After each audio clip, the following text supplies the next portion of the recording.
You found it. Your home for the best content on your favorite team, the Fighting Tigers of LSU. Do us a favor, subscribe to the channel, leave your comments below, and be sure to smash that like button.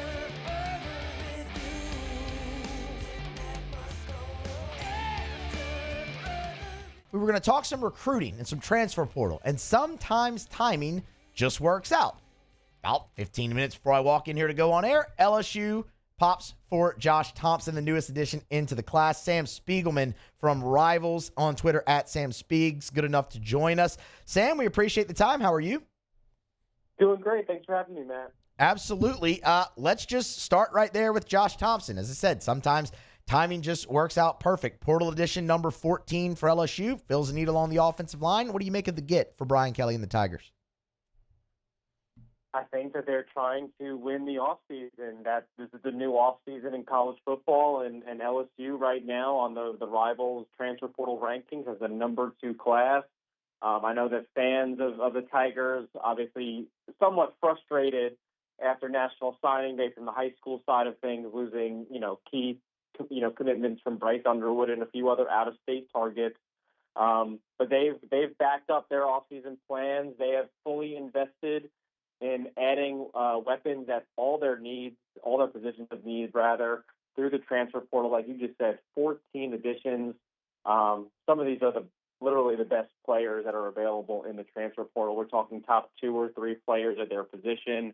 After losing Will Campbell and Emory Jones, they're fortifying that offensive line that has been so stable under Brad Davis since he returned to Baton Rouge. And they ended up surging late with Josh Thompson. They haven't had to play from behind for too many of these targets. They've been so red hot. This is just another big addition to another important position for LSU as they're looking to gear up for a big run next season. Sam, he's obviously very versatile. That's been one of the things that everyone's kind of said about him, and Brian Kelly preached that in talking about what they were looking for on the offensive line. He's played both guard and tackle. Is there a spot you see him maybe profiling at better in the SEC when he gets to LSU? 6'4", just under 300 pounds. That seems like an SEC sort of guard, in my opinion. But, under Brad Davis, they've taken guys that have been from the high school ranks that have been the top guards in the country, and like Emory Jones, and he's shifted out and played elite right tackle. Will Campbell obviously has been a lockdown offensive tackle since he arrived in Baton Rouge, and he might shift inside to play guard. One of the benefits is LSU has a long history, just based on the way that Louisiana recruiting has been over the several decades. They have guys that come in and play multiple positions, and they with Josh being an elder statesman, might have a chance to play tackle, but the way that their class is coming together. They got some young guys that should see some action at tackle, maybe sooner rather than later, and they can build from the inside out, and that might fit what they want to do on offense under Coach Sloan and Coach Hankton. Could you see tackles still be in a position that they might actually go back into the portal for here in this cycle? The way that things have been going, I could definitely see that. I don't have a great pulse on how they feel about their young tackles, but guys like Weston Davis sitting there, continuing to learn, guys eager to see the field.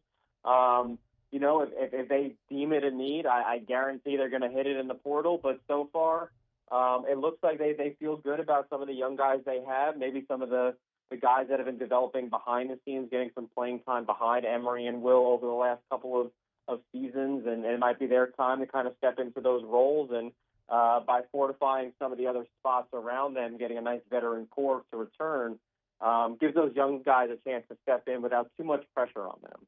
Sam Spielman is our guest of Rivals on Twitter at Sam Spiegs. Let's shift it more now a little bit back to the big picture of LSU's recruiting class, and I have a couple guys, transfer class, I should say, and a couple guys individually to ask you about. Sam, they went into this cycle with a lot of needs. I mean, everyone had their list because you saw guys enter the portal and both, they're out of eligibility and moving on. And LSU honestly kind of had to remake whole position groups.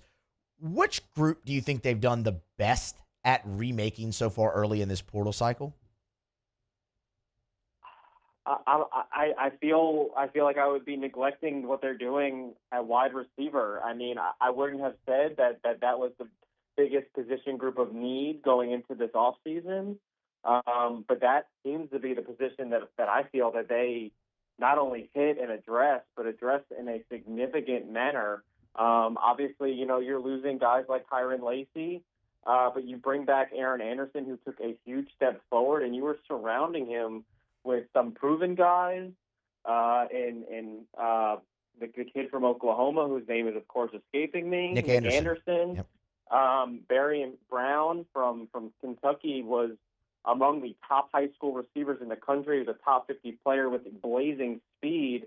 And with Nussmeier returning, with Aaron Anderson returning, adding in these key pieces like Nick Anderson, Barry Brown, that adds speed to the perimeter, speed up down the seams in the middle of the field, and then you have to take a flyer on someone like Destin Hill, who might just find his comfort level being back home in Louisiana, getting coached by Coach Hankton, who was the first to offer him when he was Georgia's wide receiver coach before they won a national championship. So sometimes putting these guys in the right setting with talent around them, they're obviously looking to be a faster offense in 2025, and with a returning quarterback, you can see that they think that the area that they could have added to most is the offensive side of the ball, and they're going to come out guns blazing with a gunslinger like Nussmeier and those receivers with top-end speed like that next year. You mentioned Nick Anderson there, obviously, off the top, and he is kind of the crown jewel, if you will, of that receiver room right now, of the haul they've gotten. Everyone here kind of looks at him and says, okay, you got to go be the true ace, the true number one. Is he that guy?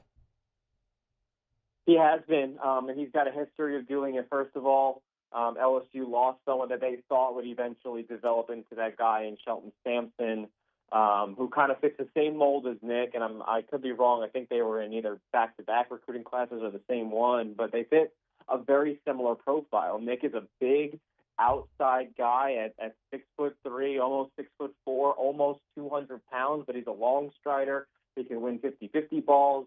He can give you a red zone threat, but he can also, take those tough routes over the middle and work outside the numbers against some of the elite corners in the SEC, which, LSU sees them. He saw them last year at Oklahoma. It didn't really stop his production, and now he's going to do so at LSU.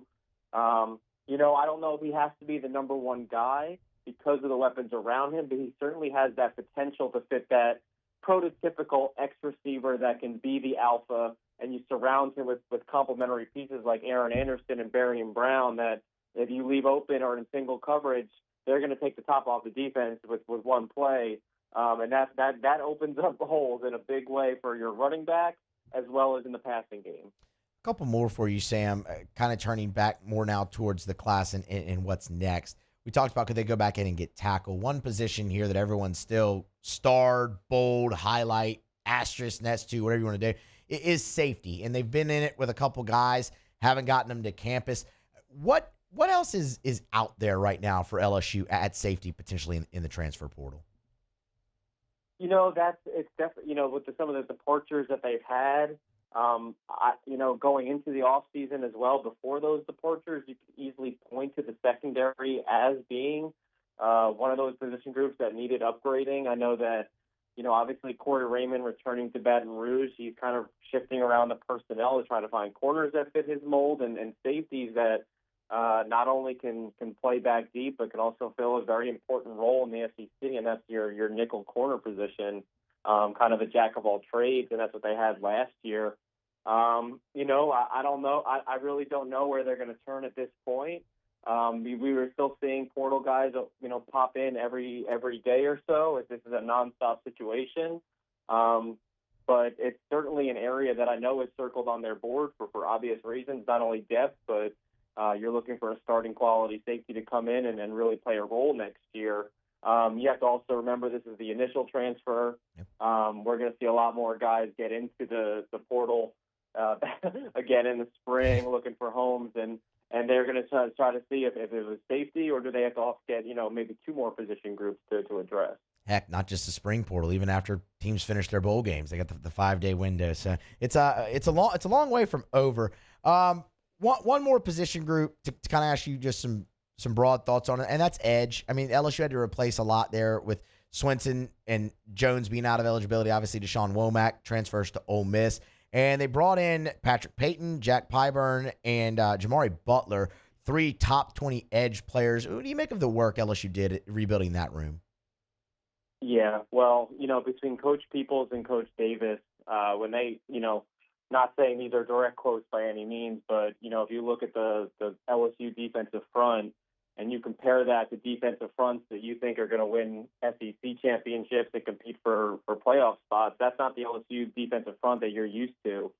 Bo Davis, coming from Texas, had a couple of first and second round picks off the board, and those are guys with either elite size on the inside or elite quickness. LSU didn't have a lot of either one of that last year. For Coach Peoples coming in from Missouri, where he had a bunch of guys come off the round in day 1 and day 2 coming off the edge. LSU, obviously, they had a couple of their guys, injured for most of the season, but really not the production that you would have expected from guys, based on their high school rankings or just because of injuries. But now you just see that this was an absolute focus, as it should be when you're trying to compete in this particular conference. It starts on the offensive and defensive lines, and going out and getting someone like Patrick Payton, someone like Jack Pyburn. Those are 2 of the best in the country. Jack just did it for Florida, and LSU got to see him do that up close and personal. Payton, coming from Florida State, obviously kind of fits the profile as a day 1 draft pick, and getting the last one? Butler, Jamari Butler. Originally from Mobile, Alabama. So in a way, this is a bit of a homecoming for him. Obviously, lives 2 or 3 hours away from Baton Rouge.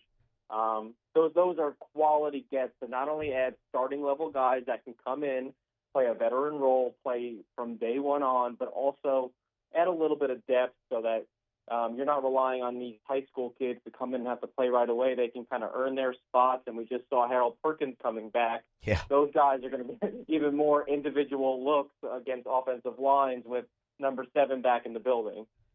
It's been a good day over there at Football Ops. Josh Thompson, Harold Perkins. I mean, that all happened within like 10 minutes of each other. So they've been having a good day over there on Skip Burtman Drive.